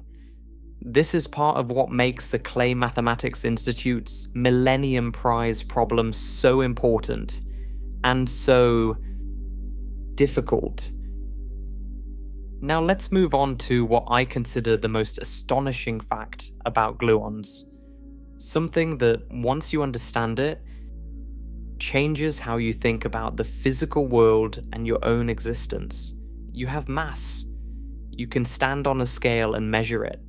Everything around you has mass. The Earth has mass. The Sun has mass. Stars and planets and galaxies all have mass. Mass is one of the most fundamental properties of matter. It determines how things respond to forces. It determines how gravity works. It determines the structure of the universe. Where does mass come from? You might say it comes from the atoms that make up matter. True, but where do atoms get their mass? The electrons in an atom contribute very little. More than 99.9% of an atom's mass comes from its nucleus. Where does the nucleus get its mass? From protons and neutrons. A proton has a mass of about 938 mega-electron volts, measured in the energy units particle physicists prefer. Where does the proton get its mass? Here's where things get shocking. A proton is made of 3 quarks, 2 up quarks, and 1 down quark. The mass of an up quark is about 2.2 mega-electron volts. The mass of a down quark is about 4.7 mega-electron volts. Add up the masses of 2 up quarks and 1 down quark. 2 times 2.2 plus 4.7. That's 9.1 mega-electron volts. The total mass of the quarks inside a proton is about 9.1 mega-electron volts. But the proton's total mass is 938 mega-electron volts. The quarks account for less than 1% of it. Not half, not a quarter. Less than 1%. Over 99% of the proton's mass comes from something other than the quarks themselves. Where is the rest of the mass? It comes from gluons and their interactions. Specifically, it comes from the energy of the gluon field inside the proton and from the kinetic energy of the quarks moving at nearly the speed of light within the proton. Einstein's equation E equals mc squared tells us that energy and mass are equivalent. Energy has mass. The enormous amount of energy stored in the gluon field inside a proton and the energy of the quark's rapid motion manifests as mass. This energy is what gives the proton the vast majority of its mass.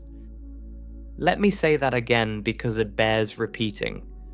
Almost all the mass in the visible universe does not come from the fundamental particles that make up matter. It comes from the energy of the strong force. It comes from gluons. The gluon field inside every proton and neutron is churning with so much energy that this energy itself weighs far more than the quarks it binds. This means that when you step on a scale, the number you see is almost entirely gluon energy. The mass of your body is about 99% gluon energy. The mass of the Earth is about 99% gluon energy. The mass of the Sun, of every star, of every planet, of every piece of matter in the universe is about 99% gluon energy. The quarks, the supposedly fundamental building blocks of matter, contribute almost nothing to the mass you experience. This is one of the most remarkable facts in all of physics. The solidity of the ground beneath your feet, the weight of a stone in your hand, the pull of the Earth's gravity, almost all of it traces back to the energy of gluons swirling inside protons and neutrons. Mass, the most tangible and familiar property of matter, is almost entirely generated by the dynamics of a particle you can never see, never touch, and never isolate. Let me put numbers on this, because the scale of what's happening deserves to be felt, not just stated. An average human body weighs about 70 kilograms. That body contains roughly 7 times 10 to the 27 protons and neutrons.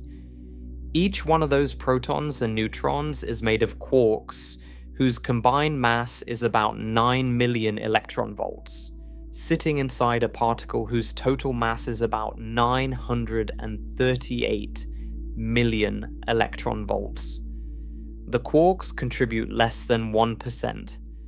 Scale that up to the whole body, and the total quark mass in a 70 kilogram person is less than 700 grams. The other 69 kilograms and change, everything else, every bit of weight you feel when you step on a scale, is gluon field energy. You are, in the most literal physical sense, made almost entirely of energy. Not matter in the way you intuitively think of matter. Energy. Confined, churning, dynamic energy trapped inside the protons and neutrons of your atoms. Now extend this to the Earth. The Earth weighs about 6 times 10 to the 24 kilograms. Less than 1% of that is the mass of the quarks themselves. The gravitational pull you feel right now, the force keeping you in your chair, keeping the atmosphere from drifting into space, keeping the moon in orbit, is overwhelmingly generated by gluon energy. Not by the mass of fundamental particles, by the energy of the force that binds them. Think about what this means philosophically. Mass is not a fundamental property of the quarks inside you. The quarks have a small intrinsic mass given to them by the Higgs field, but it's almost negligible. The overwhelming majority of the mass you experience is an emergent property. It emerges from confinement. It emerges from the fact that quarks are trapped inside protons and neutrons by a gluon field so energetic that the energy itself outweighs the quarks by a factor of 100. If you could somehow free the quarks, if you could switch off confinement, the mass would essentially vanish. The proton's 938 megaelectron volts would collapse to about 9 megaelectron volts. You would go from weighing 70 kilograms to weighing less than 1. Everything solid, everything heavy, everything substantial about the physical world is a consequence of imprisonment. Mass, the most familiar property of matter, is what confinement feels like from the outside. Now let's look inside the proton in more detail, because the internal structure of the proton is far more complex and dynamic than most people realize. When physicists probe the interior of a proton at high energies, they don't find 3 quarks sitting quietly in fixed positions. They find a seething, turbulent environment called the gluon sea. The gluon sea is a constantly fluctuating cloud of virtual gluons and virtual quark-antiquark pairs inside the proton. Remember, the uncertainty principle allows particles to pop into existence from the vacuum as long as they vanish again quickly enough. Inside the proton, gluons are constantly being emitted and absorbed. These gluons can split into quark-antiquark pairs, which then annihilate back into gluons, which split again in an endless cycle of creation and destruction. At any given instant, the proton doesn't contain just 3 quarks. It contains 3 valence quarks, the 2 up quarks, and 1 down quark that give the proton its identity, plus an ever-changing swarm of C-quarks and antiquarks and gluons. The C-quarks are virtual particles that exist briefly before vanishing. They include not just up and down quarks, but also strange quarks and their antiquarks, and at very high energies. Even heavier quarks can appear momentarily. The gluons in the sea carry a substantial fraction of the proton's total momentum. In fact, experiments have shown that gluons carry about half of the proton's momentum. The 3 valence quarks carry only about half. This means that if you could somehow weigh the contributions to the proton's momentum, gluons would account for as much as all the quarks combined. The gluon sea isn't a minor correction or a subtle effect. It's half the proton. The internal dynamics of the proton are so complex that we still don't fully understand them. The distribution of quarks and gluons inside the proton, called Parton distribution functions, has been measured extensively in experiments at colliders around the world. These measurements show that at low energies, the proton is dominated by its 3 valence quarks, but at high energies, as you probe shorter distances, the gluon sea becomes increasingly important. At very high energies, the interior of the proton is overwhelmingly gluonic. Gluons outnumber quarks by a large margin. Imagine you could adjust the resolution of a microscope and zoom into the proton at different levels. At low resolution, the proton looks simple.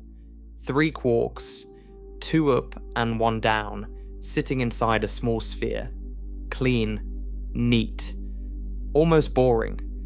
Now increase the resolution. Zoom in a little closer, and you start to see a haze between the quarks.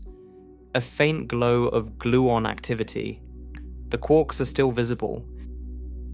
Still dominant, but there's something else there. Something filling the space between them. Zoom in further and the haze thickens. The gluons are now clearly visible, outnumbering the quarks, filling the proton's interior with the dense fog of color field energy. The three valence quarks are still there, but they're almost lost in the fog. They're wading through a storm of gluon activity. Zoom in even more, and the fog becomes a tempest. Virtual quark-antiquark pairs flicker in and out of existence, created by gluons that split momentarily into matter and antimatter before annihilating back into gluon energy. The deeper you look, the more complex the proton becomes. This is the opposite of what you'd expect. In most areas of physics, looking more closely reveals simplicity. You study a gas and discover it's made of molecules. You study molecules and find atoms. You study atoms and find electrons and a nucleus. Each layer is simpler than the last. The proton defies this pattern. The deeper you probe, the more structure you find. More gluons, more C-quarks, more interactions, more complexity. The proton is not a simple object. It's a seething micro-universe, and we're still mapping its interior. In fact, an entirely new particle collider is being built specifically to study this. The Electron-Ion Collider, currently under construction at Brookhaven National Laboratory in New York, is designed to map the gluon distribution inside protons and neutrons with unprecedented precision. It's expected to begin operations in the mid-2030s. The interior of the proton, the structure of the gluon sea, remains one of the last great frontiers of particle physics. Understanding the gluon sea has practical importance beyond pure physics. Understanding the gluon sea has practical importance beyond pure physics. When protons collide at the Large Hadron Collider, the actual interactions happen between individual quarks and gluons inside the protons. To predict what will happen in a collision, you need to know the probability of finding a quark or gluon with a particular energy and momentum inside the proton. This requires precise knowledge of the Parton distribution functions, including the gluon distribution. The discovery of the Higgs boson in 2012 at the L8C depended critically on accurate gluon distribution functions. Because the primary mechanism for producing Higgs bosons in proton-proton collisions is gluon-gluon fusion, where two gluons from the colliding protons merge to create a Higgs boson. Now let's talk about one of the most tantalizing predictions of QCD that remains unconfirmed. Glue balls. Since gluons carry color charge and interact with each other, the theory predicts that gluons should be able to form bound states consisting entirely of gluons with no quarks whatsoever. These hypothetical particles are called glue balls. A glue ball would be a knot of pure gluon energy, a particle made entirely from the force carrier of the strong force. It would be color neutral, of course, because it has to be, but it would contain no quarks, just gluons, bound together by their own self-interaction. QCD calculations, particularly lattice QCD simulations, predict that glue balls should exist and give estimates for their masses. The lightest glue ball is predicted to have a mass of about 1,700 mega-electron volts, roughly twice the mass of a proton. Heavier glue balls with different quantum properties are also predicted. The problem is finding them experimentally. Glue balls would decay into ordinary mesons, and they would have quantum numbers similar to certain conventional mesons. This means a glue ball would look very similar to a regular meson in a detector. Distinguishing a glue ball from a meson requires extremely precise measurements of decay rates and production mechanisms. Several candidate particles have been identified over the years, but none has been conclusively confirmed as a glue ball. The search continues, and it remains one of the most important experimental goals in strong force physics.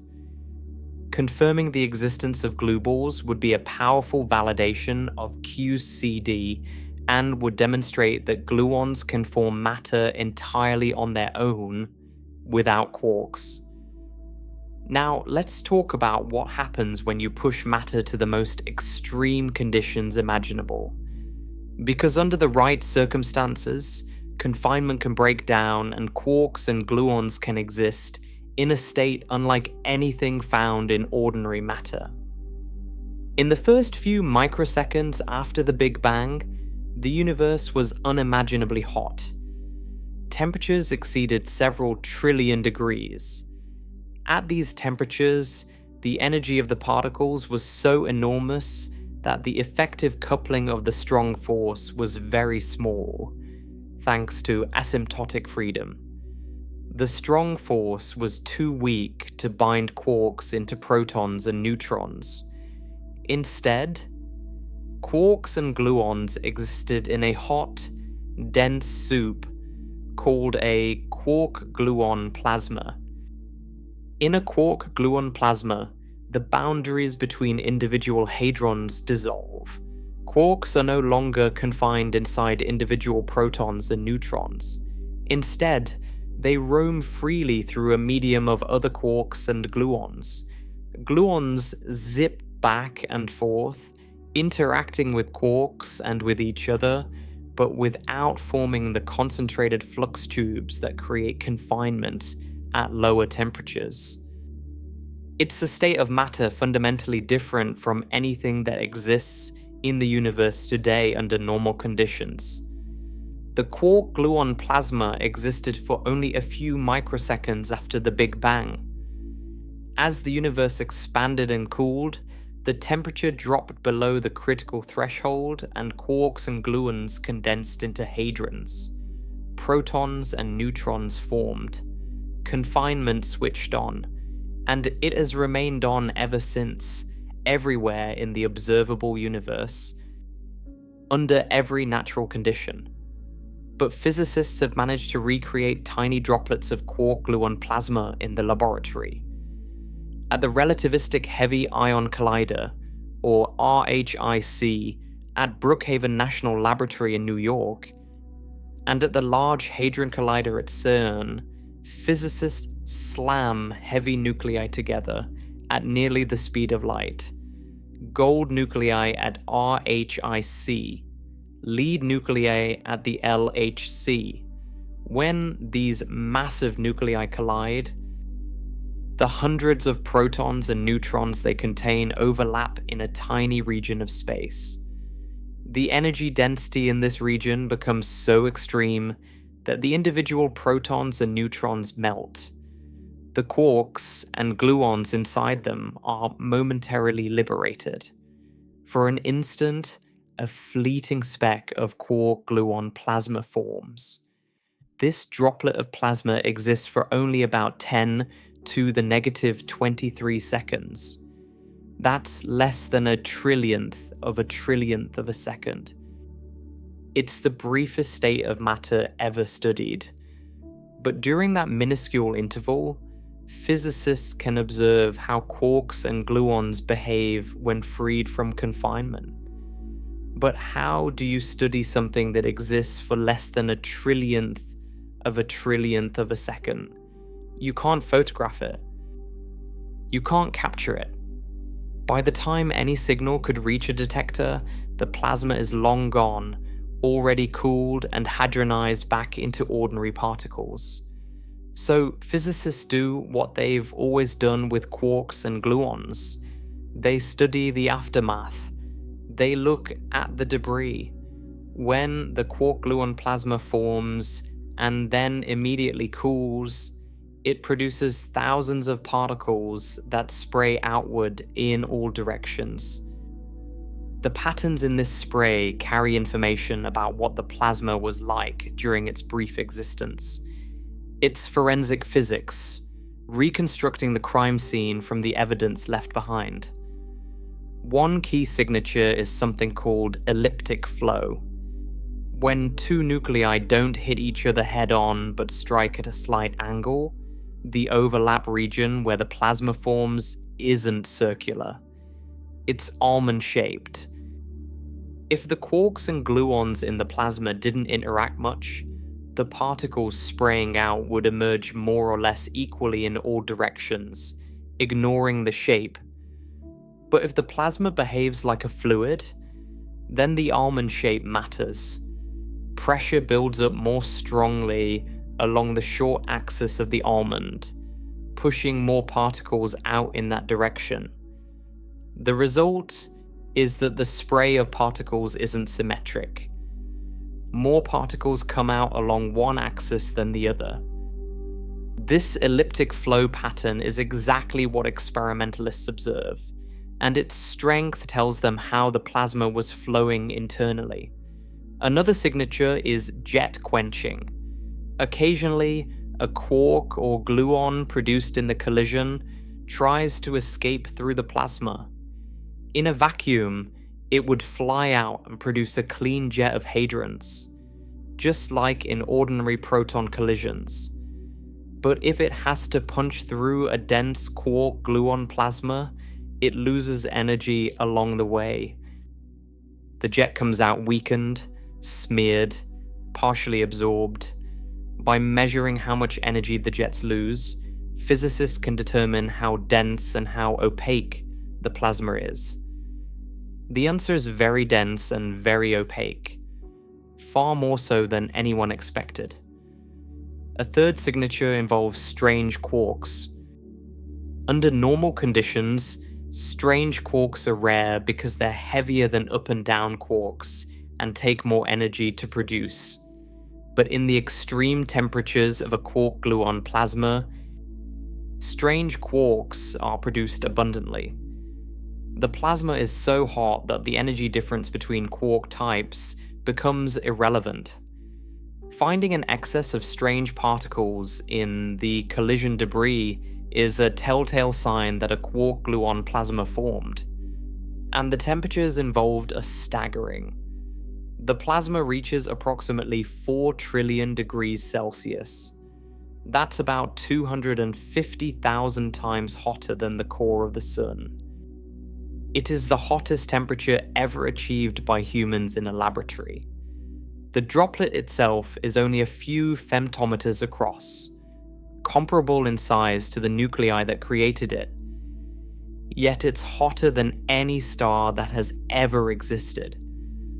A speck of matter smaller than a proton, burning at temperatures that haven't existed naturally since the universe was microseconds old.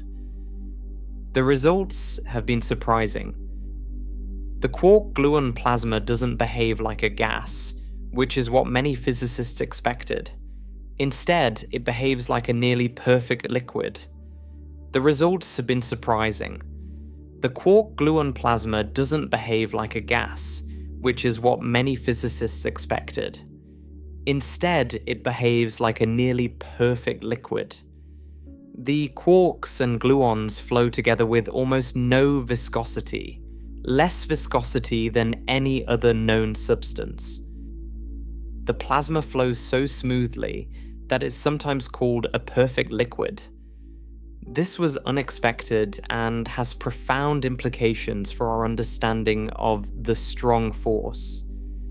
Even when quarks and gluons are deconfined, they still interact strongly with each other. They don't become truly free. They become a collective, a fluid whose components are tightly coupled through the strong force, even in the absence of confinement. The study of quark-gluon plasma has become one of the most active areas of nuclear physics. It's the only way we can directly study matter under conditions similar to those in the first moments after the Big Bang. Every heavy ion collision that produces quark-gluon plasma is a tiny recreation of the early universe, a brief window into the conditions that existed before protons and neutrons, before atoms, before everything we know. And it was from this plasma that the matter you're made of was born. As the universe expanded and cooled, about 10 microseconds after the Big Bang, the temperature dropped below the critical threshold. The quarks and gluons could no longer roam freely. The strong force coupling grew. Flux tubes began to form. Confinement switched on.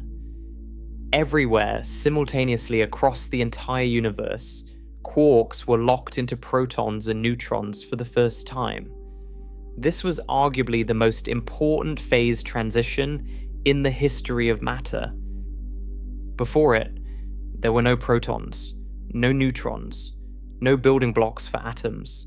After it, the raw materials for everything, every star, every planet, every living thing existed. The quarks that are inside your body right now were confined during this transition, 13.8 billion years ago. They have been imprisoned ever since. They will remain imprisoned for as long as the universe exists in its current state. That transition from a free plasma to confined hadrons was the moment the material universe began. Let me now bring everything together. We've taken a journey through the physics of the gluon, from the basic question of what holds the nucleus together to the most extreme states of matter in the universe. Let's trace the arc of what we've learned. The gluon is the carrier of the strong force, the most powerful force in nature. It binds quarks together inside protons and neutrons, and the residual effect of this binding holds atomic nuclei together. Without gluons, no composite particles could exist.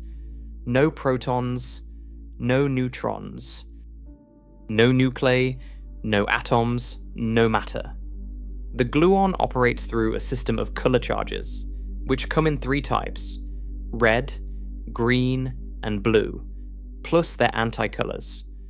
All observable particles must be color neutral. This constraint determines what kinds of particles can exist and how quarks can combine.